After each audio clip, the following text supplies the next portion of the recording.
Email marketing is extremely important for e-commerce because it's extremely expensive to drive traffic. In 2018, as we move forward, if you want to drive traffic, you got to spend money on acquisition. It's very expensive, it's very competitive.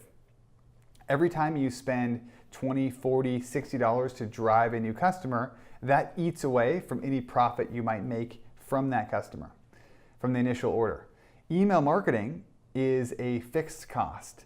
And if you are able to turn a one-time customer into a two-time or three-time customer, the second purchase that you make is much more profitable than the first purchase a customer makes with you. Sometimes up to 5, 6 times as profitable.